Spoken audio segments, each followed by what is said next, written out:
Thank you.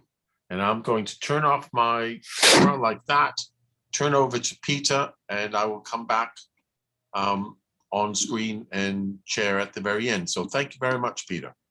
Okay, share screen. Share screen. Okay, everybody.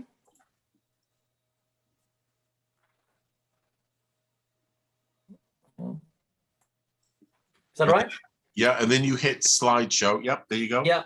Okay, off we go. Well, as Todd said, I've spent quite a number of years looking at Tiverton's cloth trade, but that's all very well. But it's desirable to try and put that Tiverton into some kind of regional context, which is quite tricky for Devon because, as we said a moment ago, so little has already been done. The research essentially was done by W.G. Hoskins in the 1920s, published in 1935. And obviously a lot of water's flown under the bridge in the last 100 years. So this talk is kind of my own view, overview really, of Devon's Serge trade, which I've gleaned over the years. And the other thing, just to preface it, is that when we say Devon, really we need to add in a sliver of Somerset into this region. If you imagine a line, say, from Bridgewater down to Honiton, the area west of that really belongs in this manufacturing region. Okay, now making cloth is a craft which goes back to prehistory. But what we're really talking about here is manufacturing a cloth for a market or customers outside of the immediate area. And I think people who've looked at this in the past, and this is a graph from the 1960s, would all agree that the cloth trade, as we think of it, started in about 1475, a very particular date. But if you're going to trade widely, what you really need is peacetime conditions, and England being embroiled in civil wars and also war with France. In the 1470s, we came to a bit of a lull in our English civil wars under the reign of Edward IV, and there was a treaty with France in 1475. So we had peace in England and peace across the Channel, and that was the catalyst, I think, to kickstart the cloth trade. And it's quite clear on that graph that there is a step change at that point. What was it? It was the export of locally made kerseys, which were also known as dozens because they're 12 yards long and 12 pounds in weight, exchanging that for Breton linen, which is called cress cloth or cress sometimes. And that trade of exchange carried on from Exeter right through until the English Civil War, and even perhaps a little bit beyond. And the map here, which shows the direction of that trade from Topsham, but also from Lyme Regis, and thirdly from Dartmouth in that order of importance. Across the Channel, almost due south to the port of Morlaix in Brittany. Why Morlaix? Because if you were a foreign or English merchant trading in Brittany, you were obliged to trade through middlemen or market based in Morlaix. You couldn't just wander around the Breton countryside buying linen. You had to trade in Morlaix.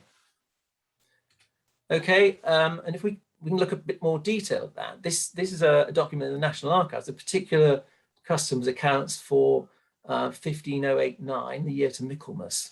What I've done here is just listed out the top 20 exporting merchants from Exeter in that particular calendar, that particular year to Michaelmas. And they're their names. But if you look on the left there, you'll see in total there are 160 different people exporting cloth from Exeter in that year. Now, it strikes me as a huge number of people. The top 20 merchants there account for about 50% of the trade between them. And perhaps one of the things that strikes you straight away is they don't all come from Exeter. Far from it. They're based in Taunton, Crediton, Tiverton, Clumpton, not dominated at all by people from Exeter. And it's not really until the middle of the 16th century that Exeter merchants really dominate their own port. And towards the right-hand side of that slide, I've put the amount of linen cress that's being imported by those same individuals. And on the right, they're ranking them in order of importance. And you can kind of see that it's not surprising that the people who exported the most cloth are the ones that imported the most linen. This is a trade of exchange, essentially. Some of them got involved in wine and tin and so forth. We just look down the list. Number 6, I'll pick out particularly Alice Togwell, Taunton. She was the top female exporter of the time. And as it happens by chance, she wrote her will in 1509, the same year. And in there, she mentions Dowlas and Lockram, which are variations of Breton linen. She talks about woad, which is the most important dye stuff of the time. She's packs of cloth. And she leaves money to the new work at St. Mary's in Taunton, which is this. This was being constructed at that time, Alice Togwell.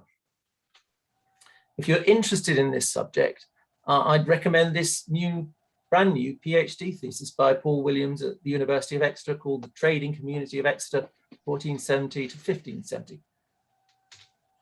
In Tiverton, I'm sure you've heard of the merchant John Greenway. In fact, there were 2 John Greenways, father and son, and they were responsible for introducing a new kind of cloth manufacture, a much better quality than the ones that we were exporting to Brittany. And those were marketed via the Merchant Adventurers Company of London to the Low Countries. And the image in the middle there is a fragment of John Greenway's lost tomb. This is a piece of brass which has been preserved and is now hung on a modern shield on the wall of the Greenway Chapel. It's the arms of the Merchant Adventurers Company.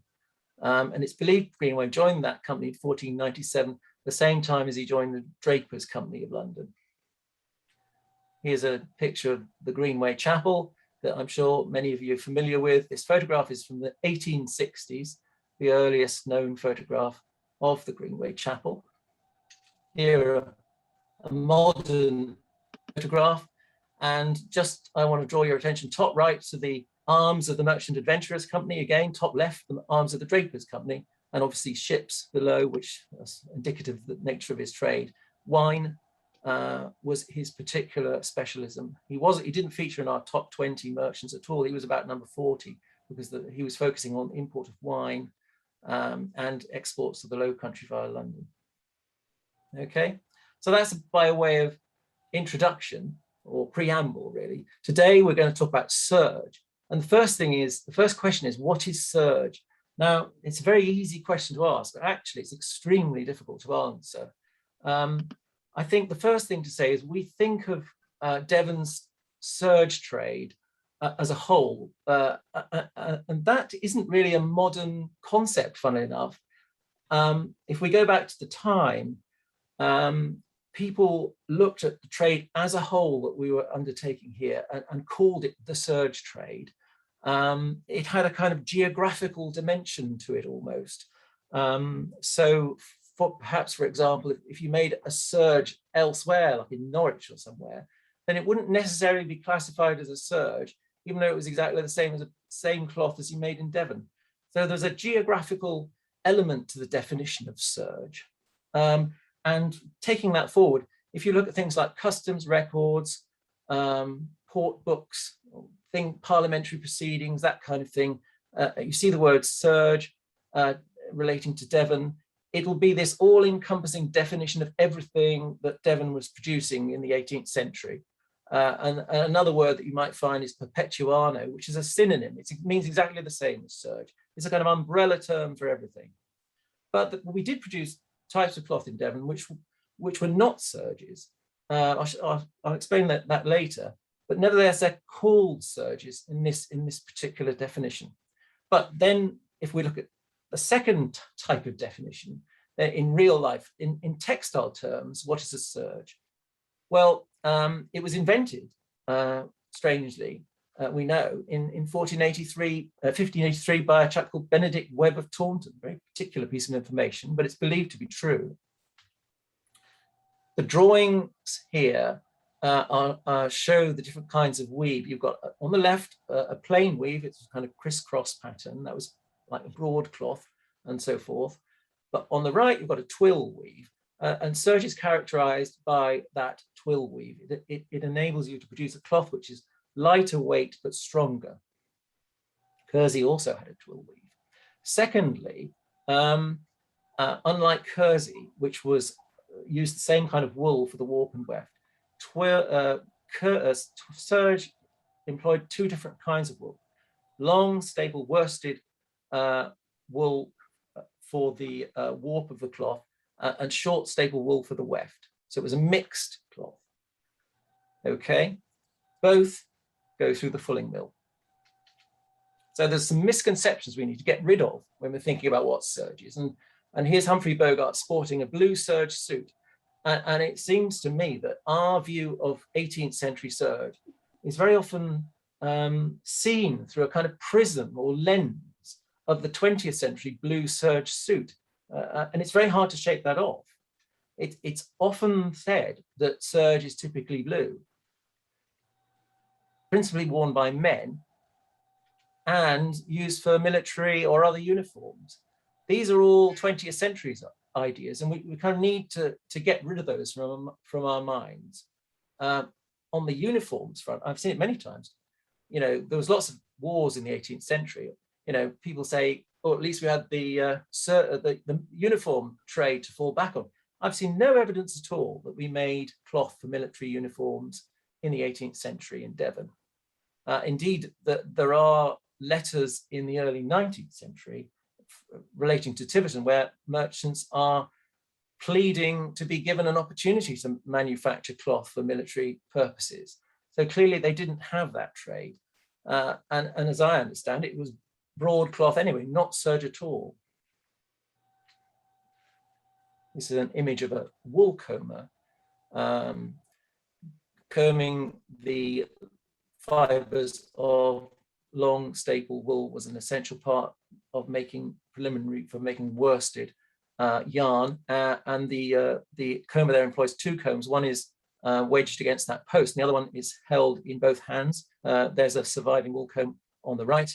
The combs are heated in a charcoal furnace, and the wool is lubricated with oil, maybe rape oil or something like that. Fibers maybe 12 inches long, that kind of size. And you get a waste product, which is known as noils, which you can see on the ground there next to the comber. Those are kind of short fibers that are combed out of this long staple wool.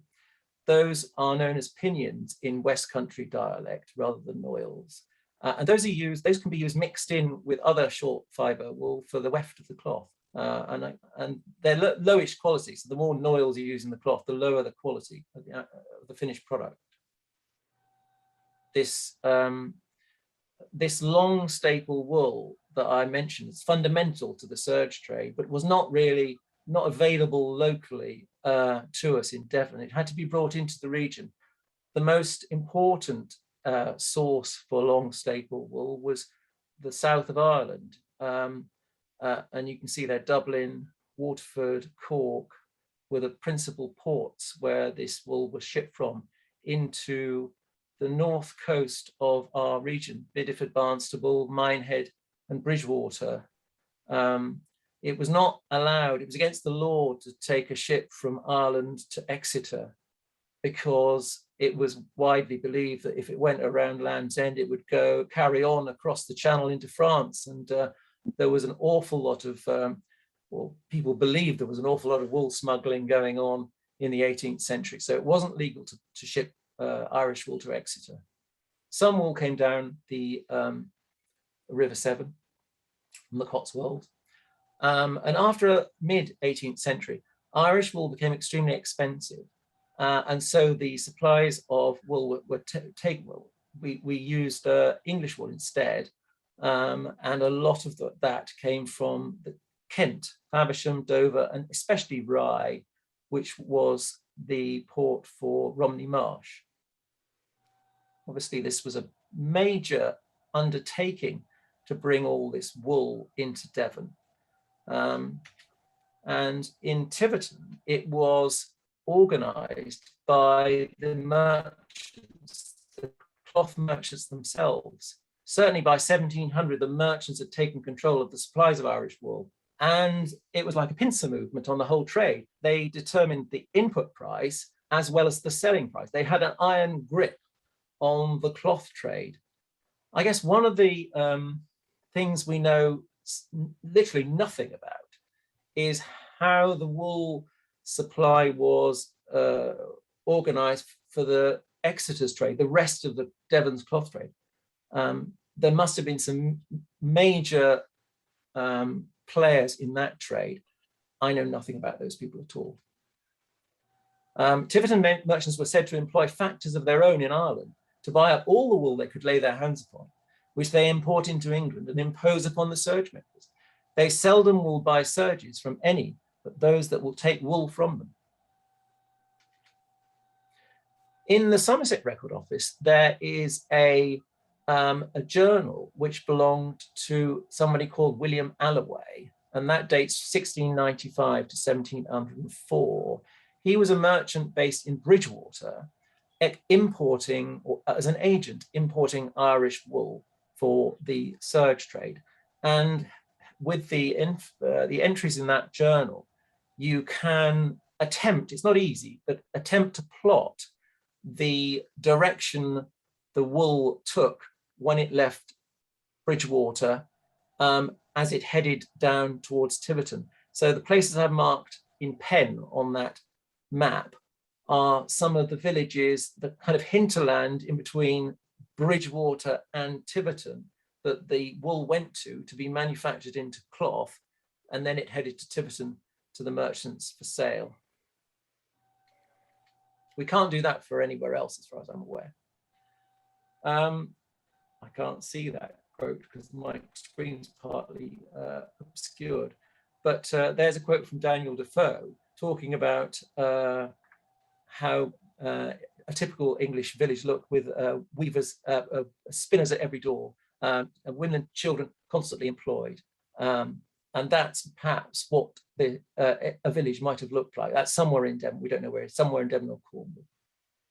Many thousands, tens of thousands of people were employed spinning this wool into yarn. In terms of weaving, we've got a couple of images here of looms, one from a trade token from the late 18th century. You can see the weaver sitting inside his loom there.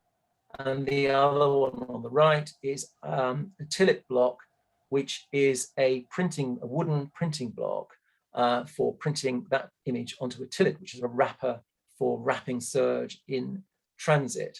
And as you can see, the weaver operates treadles in the loom in order to manipulate the warp threads in order to create the twill weave I showed you earlier. And below left another a spinner, and one might say that some people would say that to make, or it's true, to make the finest worsted yarn, you don't use a wheel at all. You use the time-honored spindle and distaff method to spin the very finest worsted yarn. And some people would say, therefore, the kind of debased version of worsted yarn that we spin in Devon isn't really worsted at all, and they would call it jersey, although that's not a term that I've seen in contemporary documents. People would tend to use the word worsted, even though it wasn't the best quality. Fulling, this is a boss from the Lane Isle in Columpton Parish Church, showing fulling stocks. This dates from the 1520s. Just to show that fulling has been a fundamental part of Devon's cloth trade ever since the beginning. Here's a photograph on the right there of some wooden fulling stocks and a drawing on the left to show how a fulling mill worked, operated by a water wheel. The cloth is placed in the cheek area there and is pounded by those heavy hammers. What does that achieve? That cleans out the kind of grease that was used in the preliminary stages, and it also felts the fabric. And you end up with something that looks like this. It meshes all the fibre together.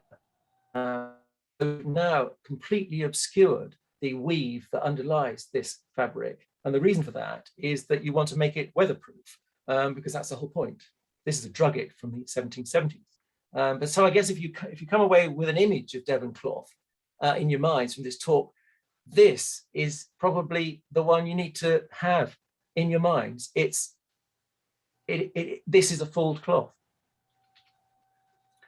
Now, if we start looking at some of the history of this, I can quote you from Thomas Westcote, A View of Devonshire in 1630. He said, "The late made stuff of serges or perpetuanos," and I talked about those terms, "is now in great use and request with us, wherewith the market at Exeter is abundantly furnished of all sorts and prices, fine, coarse, broad, narrow, the number will hardly be credited." W.B. Stevens, who wrote on 17th century Exeter, produced an analysis of the port book for Exeter for 1624. And I've just copied the figures out of his book. And what he's done is he's looked at the different types of cloth that were being exported, and along the left there, the countries to which they were sent. And as you can see, Devon dozens, which I talked about at the beginning, still dominated, but serges are coming in at a very respectable second with 9,500. The three sorts, Barnstable-based Taunton, cottons and dunces, are, cotton is not cotton, it's wool. They're all varieties of broadcloth. So Devon dozens were still dominating the trade in 1624, but this is not a complete picture by any means of Devon's cloth trade, because through London, we're also exporting cloth. And I looked at the London port book for 1622, 24 isn't available, and 10,520, I counted, Devon dozens were exported from London to the Low Countries that year, and a further nearly 2,400 to the German states. So the message, I suppose, is that the trade to the Low Countries is still via London, via the merchant adventurers at this date. And also, there is a trade in serge too, via London as well. So the full picture is more complex than this table suggests. And here's a map from the same publication, just showing you the direction of the trade from Exeter. But again, as I say, there is no trade up the English Channel at all at this date. Now, the next thing to talk about is the Treaty of Münster in 1648. Just to remind you what that is. The Spanish crown were the authority across the whole of the Netherlands, what we call the Netherlands today and Belgium. And in the 1560s, the northern part of the Low Countries declared itself independent of Spain. And their ensuing War of Independence lasted for 80 years. It's called the 80 Years' War. And it was finally concluded with the Treaty of Münster in 1648. Meanwhile, the Dutch had gone through their golden age, and it was a fait accompli, but Spain finally recognized their independence in that year. And the consequence of that was that from then on, it was possible for the Spanish to export their very fine quality wool directly to the Dutch. And this gives a massive boost to the Dutch domestic cloth manufacturing. And essentially, it pulled the rug out from underneath what we were doing in terms of Devon dozen manufacturing for the Dutch. They were making their own. And besides, we were in the midst of our own civil war, and our manufacturing had been decimated as a result of that as well. Then the Dutch decided to try their hand at making serge as well, but they found that it wasn't quite so simple. And we have a quote here from around about 1655. They said that the English article was sold here better cheap than we ourselves could make it. Their labor costs were a lot higher than they were in England, and they couldn't get access to the essential long staple wool, combing wool that we had. Moving on a little. After the end of the Commonwealth period, the king restored the monopoly privileges of the Merchant Adventurers Company, but they'd been in abeyance all through the Civil War and Commonwealth period, and they could not, or they did not succeed in re-establishing their monopoly over trade to the Low Countries, leaving it open essentially to people from Exeter to step into the breach after the end of the Second Anglo-Dutch War in 1667, characterized then by a big increase in Irish wool imports into Devon and Somerset at that time, a rapid expansion of exports to the Low Country of Serge exports to the Low Countries from Exeter. And before about 1670, we exported very few white serges, but after that date, the exports increase of undyed, unfinished serge to the Low Countries, and we had complaints from dyers.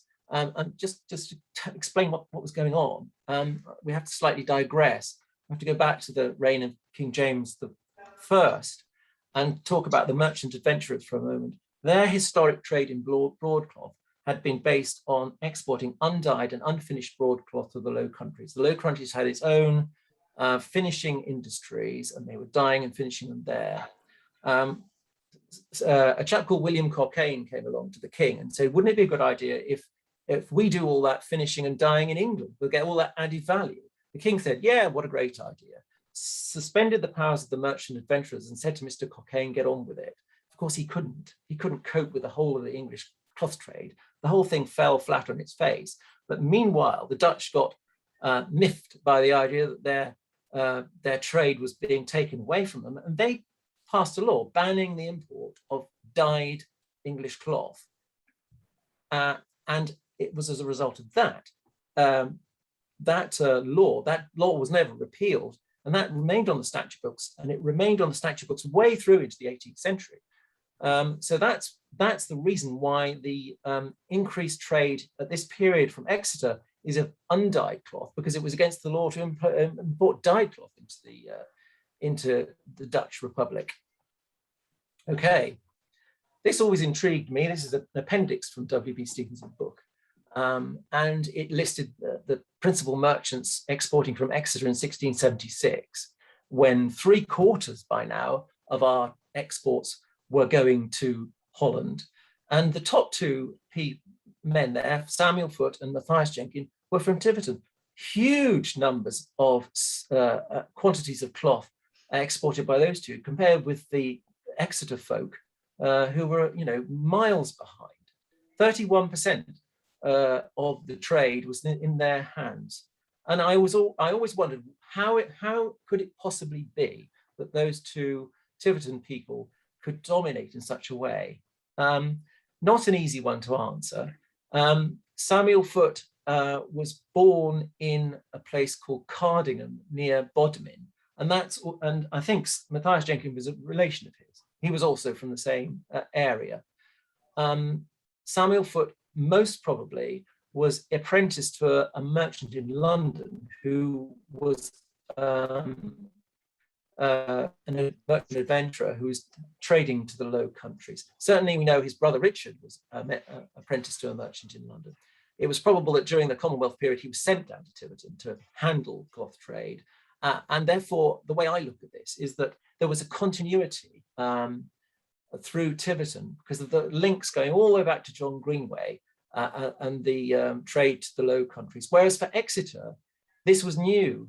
Dealing with the Low Countries was a new venture, and they didn't have those historic links they could draw on for the trade. That's the only thing I could think of to explain this enormous difference. There's Foote's house. He built it in the 1650s.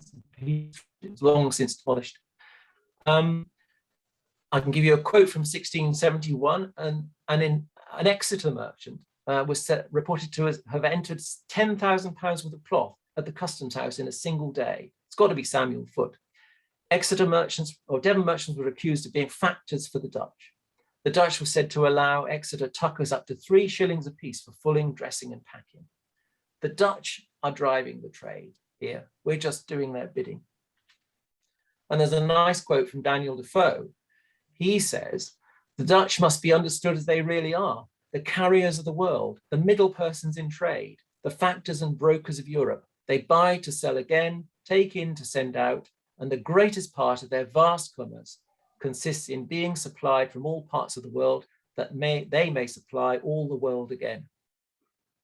By about 1700, they were taking 80% of Devon's cloth exports. Varieties of serge at this period. In the House of Commons, we have debate in 1698, more complaints from dyers. They say that 6,000 to 8,000 pieces of serge are made weekly at Exeter, whereof not above 1,000 to 2,000 are dyed in England. The rest are sent out unmanufactured abroad. That's the undyed trade I've talked about. Celia Fiennes, who came to the region in the same year, she said some may dye in Exeter, but most are sent up for London white. She's not right about them going to London, but they were certainly sent up exported white. Our own, Tiverton's own historian, Martin Dunsford, writing in 1790, but describing what was going on in 1690, said, early in the reign of William III, the manufacture of mixed worsted serges was established in Tiverton and greatly promoted by the friendly intercourse with Holland. Now, I've already shown how we were exporting large quantities of serge in the 1670s. So what Dunsford here is talking about, mixed worsted serges, is a new kind of cloth. I told you about the law, the Dutch law, which banned the import of dyed English cloth. Their industry was taking woven cloth and dyeing it in the piece. There was a loophole in their law, if that's the right word, which allowed, if you dyed the cloth in the wool and produced, you could therefore dye the warp and weft in different colors, you could end up with a mixed cloth, mixed colors. And that was not subject to the Dutch ban. And that mixed serge was the mainstay of the Dutch domestic trade that Tiverton was engaged in right through to the end of the serge trade in 1800 or thereabouts. We also have another kind of cloth, a drugget. Eric Kerridge, an expert on textiles, dates the introduction of druggets to 1675 in this region.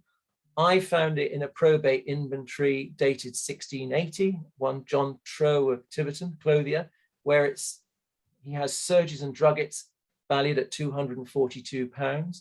And just going back to definition of serge for a moment, it's clear that he recognizes that druggets are not serges, they're a different type of cloth. And then if we look at the probate inventories, which were published by the Devon and Cornwall Record Society for Ufcombe, the earliest reference I could find in there was to drugget was in 1676. So that's a new kind of cloth that was introduced at this time. And we can look at druggets and see what they are. They're a plain weave, fold, low quality cloth. The weft often uses the noils or pinions that I described earlier, normally piece dyed, but some were dyed in the wool and then hot press. And if you can see, you can look at the two swatches at the top, you can just about make out that the colors are mixed. There's a blue and a kind of brown, and the one below is kind of a brown and a gray. That's the two different colors yarn, warp and weft, and then heavily fulled, so it all gets mixed together. That's a mixed drugget, typically 50 yards long, 22 inches wide, very cheap at 13 pence a yard. These are lead seals. They're about the size of a 2p coin. Each piece of serge cloth would have had one of these attached to it. On the left there, you've got a numeral 22 or 21.5. That is the length of the piece in yards, 22 yards. But it's also, curiously, it also is indicative of the quality. 22 was a better quality than 21.5. On the right, on the other side, you've got a design. In this case, it's 2 feet, and it's a rebus. The foot is a rebus, obviously, for the name Samuel Foote, who was the leading merchant in Tiverton I mentioned earlier. And the foot symbol like this became a kind of trademark of mixed serge into the Dutch market.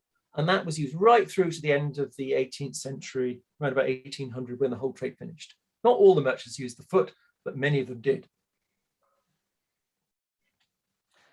These drawings show how those seals are constructed. On the left, you can see there's two discs connected, linked together, a connecting strip. One disc has got a hole, it's called a rove disc. The other one has got a rivet. And what you do is you simply just fold it across, put the rivet into the hole. And if we go back in the lower image there on the right, you can see the rivet coming through that little circle in the middle where the SF is. EXETER merchants tended to use a 4-disc seal, as shown on the right there. So it's exactly the same process, you just fold it in the middle. But it's a better system because you don't get the sort of damage that the rivet produces. So the rivets on the right, or the rove disc there, but the design, in this case, for George Venn of EXETER, is not damaged by that. It's a curious thing, but Tiverton seals are more common, or better known, I should say, than EXETER ones, for the simple reason that our Tiverton's trade was with the Netherlands. And as we all know, metal detecting is a very popular pastime. Dutch people are very keen on metal detecting, and they find these seals quite often. And there are about 200 have been found in the Netherlands. For EXETER, the trade with EXETER's trade was largely to Southern Europe, to Spain, Portugal, Italy, and it's illegal to use metal detectors in those countries. In Italy, you cannot use a metal detector anywhere. It's totally against you, thrown in jail. So we don't have any seals from those countries, and they're there, all right, but they're just waiting to be uncovered. As far as metal detecting in England's concerned, it's really interesting because these seals are very, very rare finds in England. As far as I'm aware, no EXETER seals have been found outside of the city, and most of the ones that have been found, a lot of them in the 19th century, been found in like trenches and diggings there. No EXETER seals found by metal detectorists anywhere in England, and only one Tiverton seal has ever been found in England, and that's up in Yorkshire, curiously. So this presents an interesting angle on the cloth trade. Okay, the domestic market. Everything I've mentioned is exports. What of the domestic market? This is a really, really tricky question. Very difficult. There was an anonymous author in 1698. He says this. He says, Serges are white, dyed, and mixed.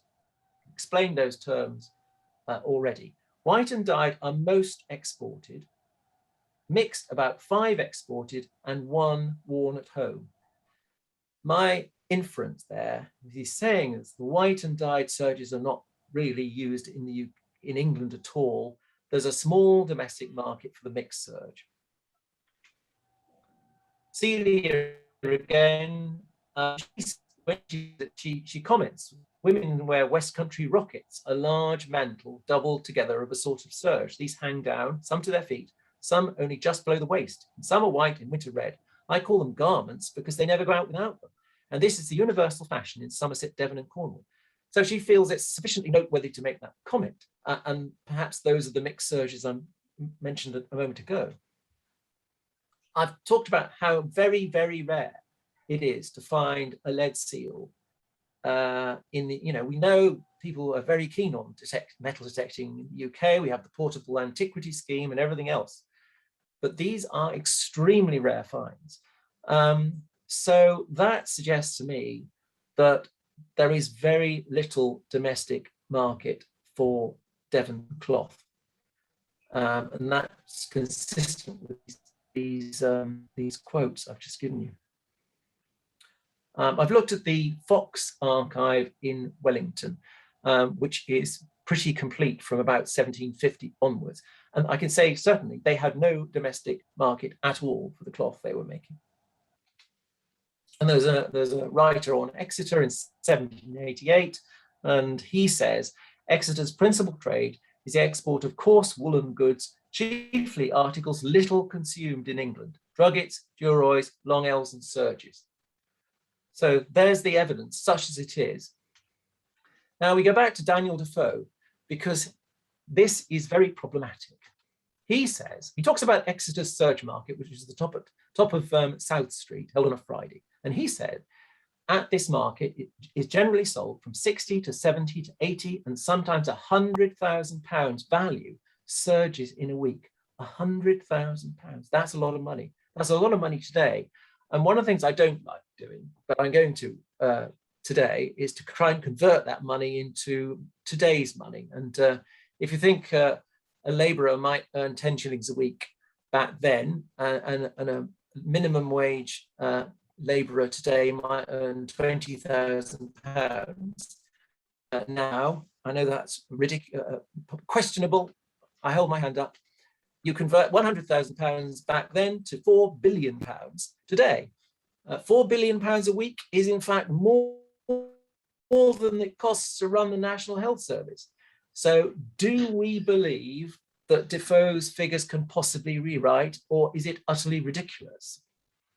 I know I'm in danger of bringing the level of this talk down, but it's important because some historians have run with Daniel Defoe's statement. Now we can look at the export of serges quite clearly, and this is a graph showing the entire 18th century on one picture. Defoe was talking about the very beginning when serge was booming there. And I've worked out those numbers, and roughly £16,000 in money per week on average were the exports. Okay. There you go. So if we go back to Defoe, and he talks about even 60,000, what some people have been tempted to do is to say the difference must be the domestic trade. There must have been an enormous domestic trade in serge to account for the difference between Daniel Defoe's statement and the known export numbers. Well, I've given you my opinion about what the domestic consumption of Devon serge was. It was very limited. My view, his personal view, is that this statement is complete nonsense. And I would revise it thus. I would say at this market is generally sold from 6 to 7 to 8, sometimes £10,000 value serges in a week. And I'll say that you can't build an enormous trade on one sentence. Going back to our graph, I think this is really interesting. I think this gives an overview of the whole of Devon's trade.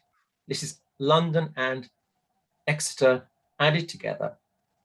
And what I see straight away is it's pretty flat. If we disregard for a moment the early years of the 18th century, it's broadly flat.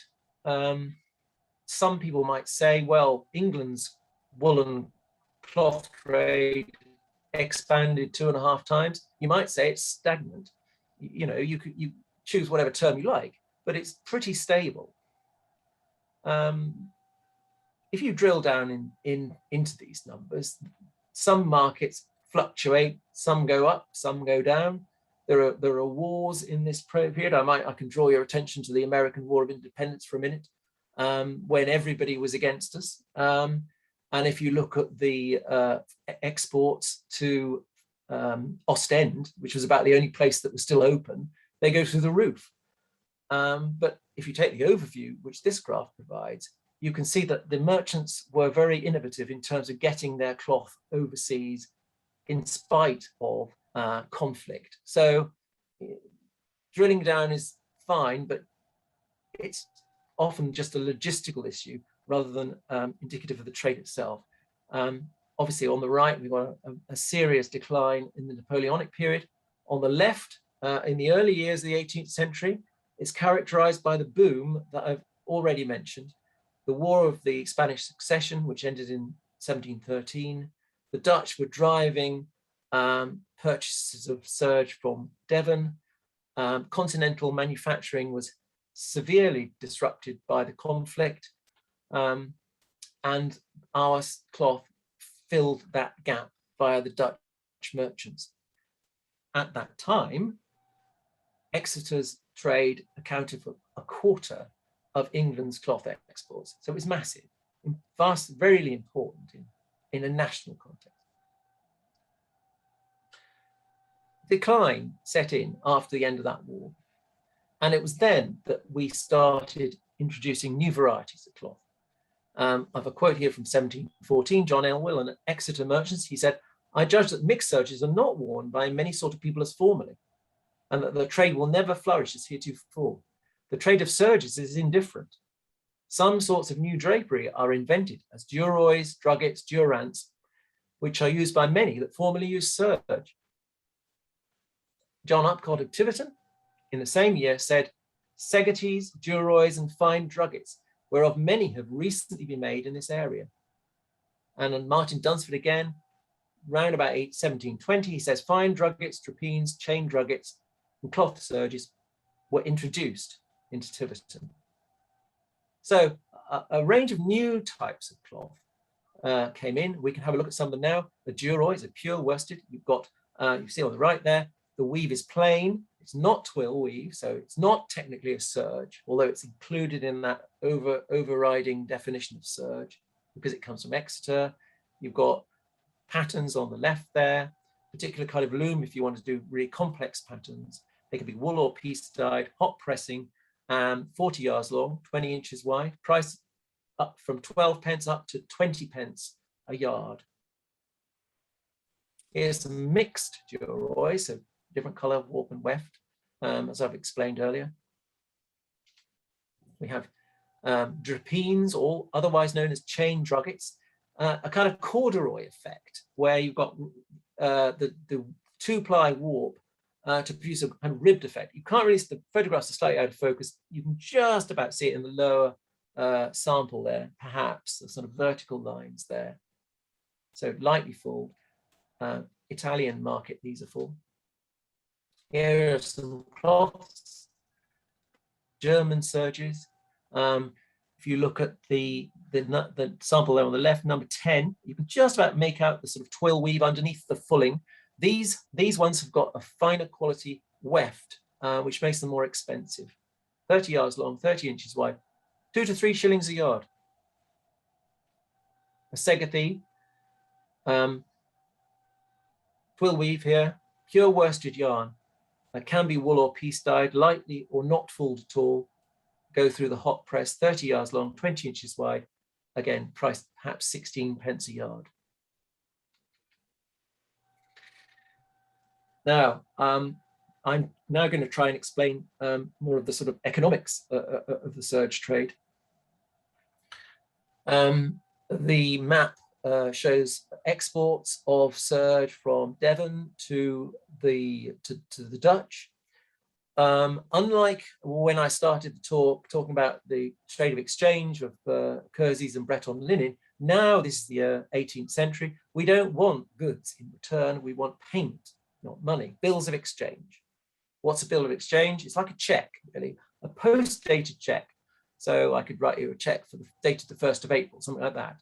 And then it's also, and it's like a non-crossed check. So you can endorse it as the recipient and use that to pay somebody else. So if you owe money, you can use it, you can put it in a drawer and wait for the 1st of April, or you could use it to pay somebody else. It's almost like a banknote in a way, bill of exchange. There was a huge amount of trade between Amsterdam and London. Bills of exchange were sent back to London. All of the merchants in Devon would have had a banker in London because banking hadn't really started in the regions until the 1770s. So how to get the cash back from London to Devon to pay all your bills and everything else? Well, the way it worked was this: the Treasury needed to raise taxes. The principal tax of the day was called the land tax. That was levied on a county by county basis. Each county had a receiver general who was responsible for collecting the money and sending it up to London. Devon, being such a large county, had 2 receivers general, and those were cloth merchants, one based in Tiverton, one based in Exeter. So what happened was that if you were a merchant and you were owed money for cloth sold abroad, you went to the receiver general of the land tax and said, Please, can I have £200? And he would give you £200 out of his tax revenue, which he was due to remit to the Treasury. And you would write him a bill of exchange payable to the Treasury in London. So all he has to do is send that bill up to London, and we avoid entirely the idea of transporting cash money by road. That's how it worked. Likewise for Irish wool, instead of sending money to Ireland, all you have to do is write a bill of exchange. And people, there was a lot of absentee Irish, absentee landlords, English landlords who own land in Ireland, could have their rents remitted by bill of exchange to London, and that's how it worked. I hope that's sort of vaguely clear. So what you want to do is avoid transporting money by road, and also what you want to do is avoid having goods sent to you instead of money. So this, he's a merchant based in Amsterdam, and in the Amsterdam City Archive there is a collection of letters written by Devon merchants to Mr. Liu, Tiverton and Exeter merchants. This letter is my favorite of all. It's dated the 9th of May 1713, and it's written by a Tiverton merchant called John Andrews. First thing to say is it's written in Dutch. It's not because he employed a Dutch clerk, but if you were a merchant, you'd spent 7 or 8 years in learning the trade, and at least 12 months of that time would have been spent in Holland learning the language. It was essential that a merchant in the Dutch trade could speak fluent Dutch and write his own letters. So Andrews writes his own letters in Dutch, and I just wanted to read some of it out, because he was being, instead of getting bills of exchange, he was being offered linen, and David Liu was trying to get rid of linen, and Andrews didn't like it. And I'll read you what that letter says. He says, "The linens that you bring into the account at 13 yards per piece are no more than an 11 and 11.5 yards per piece. I will send you an attestation of that if you want to have it. Therefore, you must credit me for that much. I lose 5 pence on every yard. What do you think of that? So long as I live, I want to have no more pieces of linen and hessian from you. I can honestly swear that I have not earned 1 penny out of you. The money I have earned from the Serges, I have lost more on the linens. I'd rather sit still than correspond in such a manner. If you want to correspond like other friends and send money on time, and not as you have done, deducted 6pence and a shilling per piece after you've received the goods, then I will serve you well, otherwise not. With cordial greetings, your servant, John Andrews." He didn't want linen, he wanted payment in exchange. And they all did. As a postscript to this letter, it's quite interesting. You'll see at the bottom there, we've got number 201 to 209 to London sent, gezonden, and numbers 210 to 223 to Topsham, amounting to £523, 10 shillings. So in other words, in this one shipment alone, the goods were going both to London and to Topsham, which is why I looked, the graph I showed you earlier was Exeter and London added together, because you can't get a view of it without looking them together. The idea of numbering the bales is interesting. The way it worked was that if you're a merchant exporting and you started dealing with a new customer, the first bale you sent to that new customer was bale number 1. So here we are, bale number 201 to 223. This is an image found by Todd Gray at the Rijksmuseum in Amsterdam. It's actually a trade card, and on the left you can see 2 men struggling to lift what is a relatively small bale. These are what's called ends, and they typically contain between 10 and 15 pieces of serge. And if you imagine each one weighs about 10 pounds, so if there's 10, that's £100 in weight, or 100 weight, or 150 pounds, just about manageable by two men working really rather hard to lift it. At the top of this card, we've got those three X's in vertical. That is the arms of the city of Amsterdam.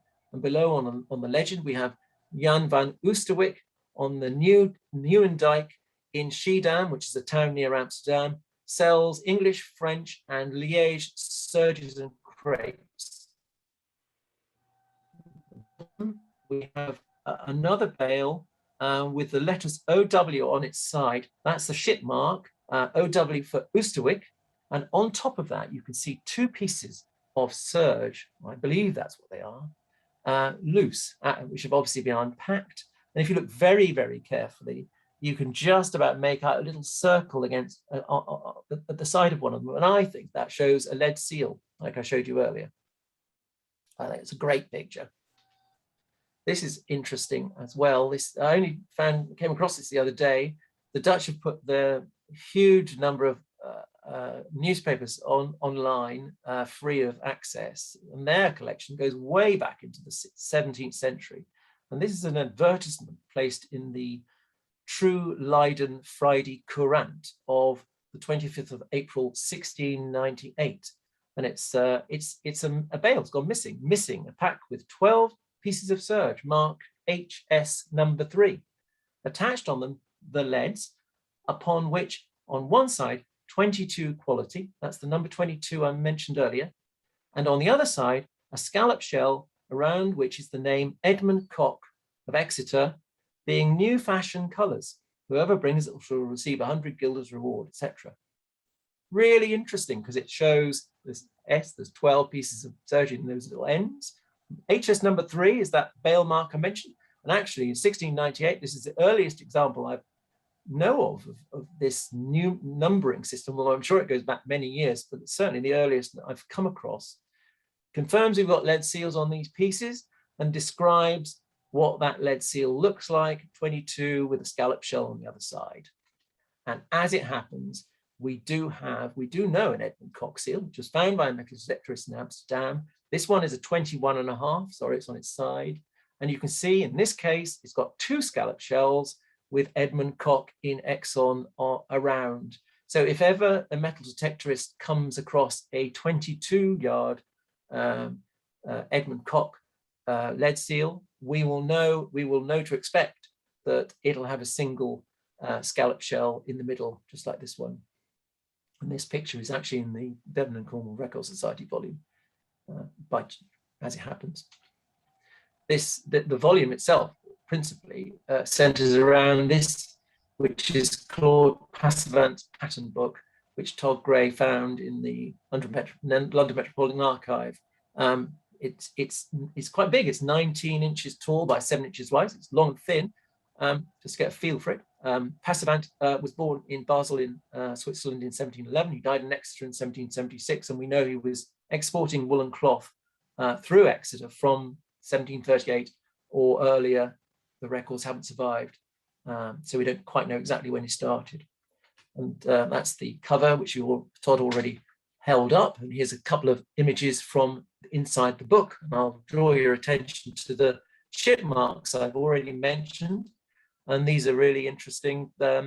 Michael Nix, who's done the analysis, suggested, and I think it's a great idea, that the two letters, if you look on the left there, MA with L beneath, MA would be the name of the customer to whom Claude Passavant consigned that particular set of pieces of cloth, and L is most likely the plate that stands for the town in which that person lives. So below IB of H and so forth, RP of S on the right. These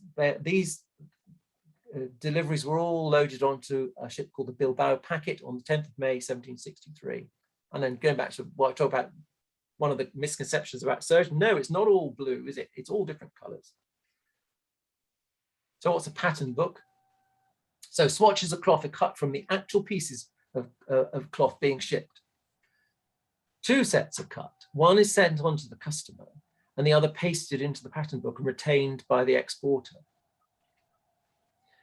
In the Dutch trade, bales are sold in Holland on the strength of the patterns alone and are seldom opened by the importer.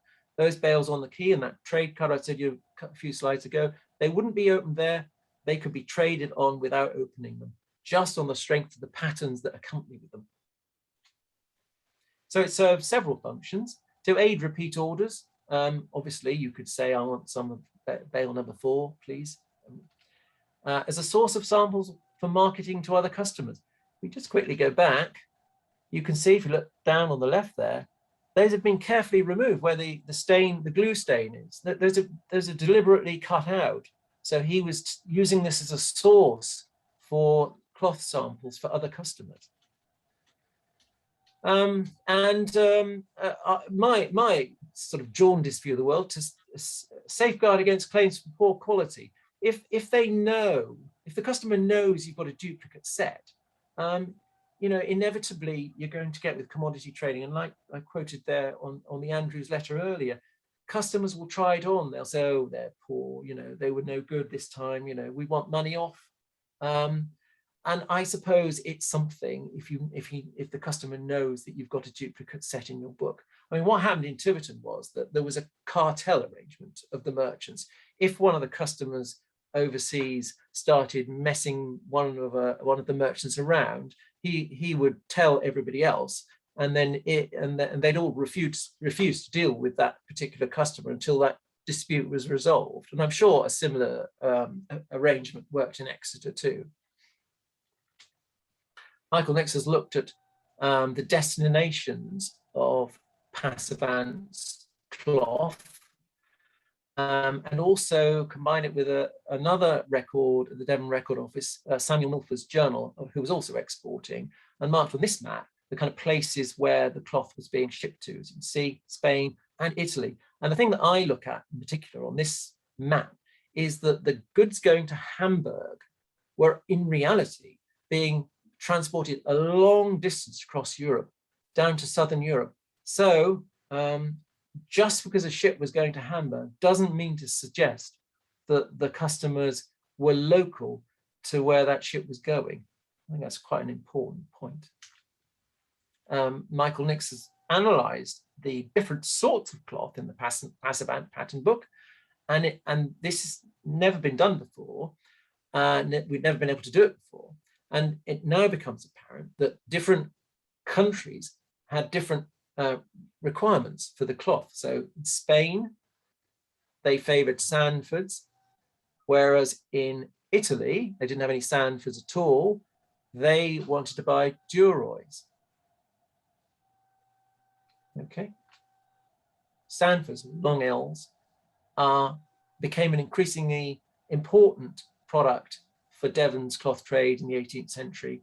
They're lightly fulled. You can see the twill weave in those samples just about underneath the fulling. 24 yards long, 31 inches wide, weighed about 12 pounds. They also became an important product for the East India Company. We'll talk about them in a minute. This is a sample card designed to send over to prospective customers. In this case, in Italy, the wording is written, it comes from Devon, but it's written in Italian, and funnily enough, it's in the Norwich Record Office. And as you could imagine, Duroys figure prominently in this sample card, because that's the kind of cloth they were interested in. On the left, you've got something called embossed serges, which is a kind of printed design. We know nothing about that at all, nothing at all. But they're Devon cloth, nevertheless. So, who wore Devon cloth? Well, there's only one example that I'm aware of where we can actually track it to the end user, and this is it. This chap, Jean-Baptiste Bethune, there he is. He was a buyer, or he was based in Belgium. He was a buyer of Devon cloth, and he made a lot of money on linen trading, damask, and so much so that his descendants were able to build this magnificent castle, as it's called, in Kortrijk in Belgium, and Bethune's private records are preserved even today in that castle. Portrick is his map. If you look on the extreme left, you can see Ostend up there on the coast. Kortrijk, sort of at 5 o'clock below Ostend. That's where we're talking, in Flanders. So Annick Andriessen has done a thesis. I've given special access to this private archive in the castle, and she's done an analysis of Bethune's trade. He bought cloth from Oliver Peard of Tiverton from 1743 through to 1764. He had a large shop in the center of the town, a large town, 15,000 people. He stocked about 50 kinds of cloth, 3/4 of it from England. Most of it was cheap and affordable. He had 3 main suppliers in England, one in Shrewsbury, one in Leeds, and one in Tiverton. That was Oliver Peard. He bought about 1,000 pieces of cloth annually. So she regards him as a medium to large wholesaler in Belgian terms. Cloth was shipped from Topsham to Ostend and then via the canal to Bruges. In wartime, it went overland to Wagon and then was shipped to Ostend from London. In the 22 years that Oliver Peard was selling cloth there, Bethune bought 3,592 pieces of cloth from Oliver Peard, principally druggets, but also some mixed serges and segapes. And finally, half this chap's customers were in the town, and the rest lived within a 30-kilometer radius. And he sold cloth to tailors, retailers, and also private customers. He packs pieces or even cuts. So there they are. Those are the people who are buying this cloth. I don't know of any other example where Devon cloth can be tracked to the end user in this way. Tiverton Cloth, who wore it? I've got a few quotes I can read. One from 1799. Tiverton mixed serges are coarse woolen flannels, universally called serges, the manufacture of the town and neighborhood of Tiverton, and exclusively worn by the lower order of persons, both male and female, in Holland and its vicinity. A quote from Thomas Fox of Wellington in 1779, "We make a great number of mixed serges in great variety of colours. They clothe the Dutch peasants and sailors. They're warm and strong, well calculated for northern climes." And likewise, in 1781, Thomas Fox says the Dutch usually furnish most of the neighbouring provinces of Germany and Westphalia with mixed serges, of which about 50,000 pieces annually are shipped from Topsham, which clothe their sailors and peasants. I don't have any information at all about who wore Exeter cloth in Italy and Spain. All I will say is that this is an illustration, early 19th century illustration of some Italian folk, and the Italian peasants were famous for the variety of their regional costumes and the colourful outfits they wore. So one can only assume that that was the nature of the customer base over there. I do need to mention this, however. This is straying back into Somerset for a moment. Wiveliscombe penny stones. They're a kind of serge as well. And the town of Wiveliscombe produced a large quantity of these for export to the plantations in the Caribbean. I quote you from Mrs. Carmichael here, saying Negro clothing is distributed annually at Christmas. It consists of strong blue woolen cloth called penny stones and Osnaburg linen. Of blue penny stones they receive every year 6 yards and a half, a yard and a half wide. They were expected to make their own clothes out of the cloth that they were provided. Nobody's researched this at all. So in modern times. So I have to go back to 19th century sources just to talk about this. Somerset Notes and Queries of 1856, describing what was going on in Wiveliscombe 50 years before. The trade of the place was in woolen goods, blanketing grey cloth and blue cloth called penny stones. The latter was made in great abundance. Nearly all this work was done by hand. There was very little machinery. And the Somerset Archaeological and Natural History Society of 1883, talking about what was going on 55 years before. So around about 1830, when the emancipation took place in 1834, when this manufacture ceased, this alone caused a diminution in the wages paid from £400 to £500 a week, as indicating the quantity manufactured the then wagon proprietors Whitmash and Bryce of Taunton received £6,000 per annum for carriage of this one article from Taunton to London. So it was a big trade. And so, I know for sure some yarn was spun in the mill in Tiverton to supply these the manufacturers in Wiveliscombe. Okay, we're coming to an end. The downfall of Devon's cloth trade, two revolutions, the Industrial Revolution and the French Revolution. I guess the images speak for themselves in a way. The question is, who is going to pay to buy the machinery? If thinking about EXETER's trade for a moment, which had been conducted in such a way as to buy the woven cloth from the market and then finish it, the fullers would finish it and export it. They had no involvement further back the supply chain with the manufacturing. So it would have been a big departure for them to invest in mechanization up the supply chain. What we do have is the first people to stick their heads above the parapet was Sir George Young, who was an aristocrat, who wasn't a trader at all, in partnership with Sir John Dunce, who was a leading EXETER merchant. He was also MP for Tiverton. They invested in this new mill in Ottery St Mary, 1788 to 90, said to have cost about £30,000. But meanwhile, the Yorkshire spinning industry was powering ahead. This was the first mill we had in Devon. The problem was that things went wrong very, very quickly. And by October 1792, it was said that Dunce and Young were at loggerheads. The mill was sold in August 1794 for 11,000, having cost 30,000 to manufacturers Perrings of Modbury. They bought it. Young was bankrupt and forced to sell his estate to Escott in 1794, bottom left, and likewise Dunce was forced to sell his Rockbeer estate to pay off his debts in 1797, bottom right. So they were ruined, these two. So you can imagine the precedent there. I can't imagine any EXETER merchants particularly keen to invest following on from that example. We did have a new mill built in Tiverton by somebody called Thomas Heathfield. He was born in Tiverton, but he'd made his money in Sheffield as a cotton spinner.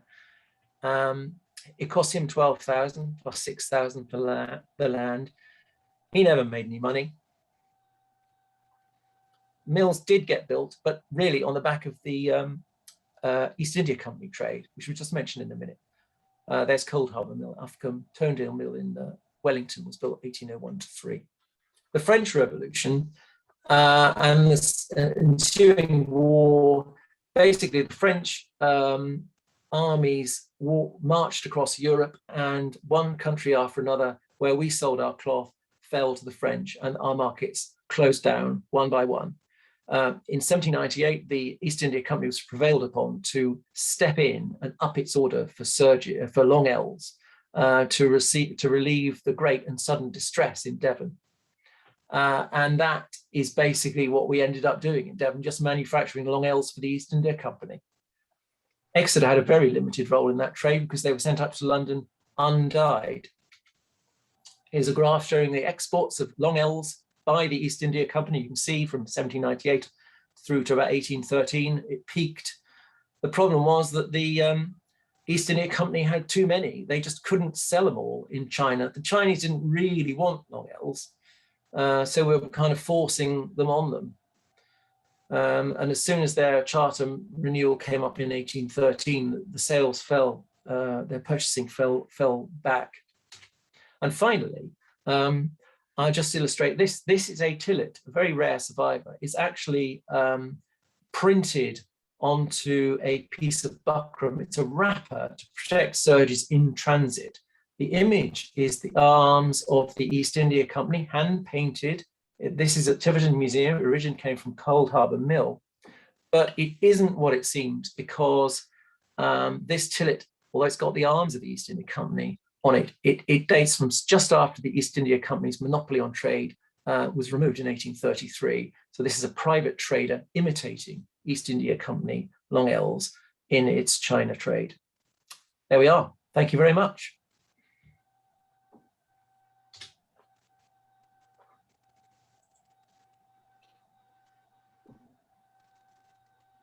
Well, thank you very much, Peter. I'm just looking to stop the recording.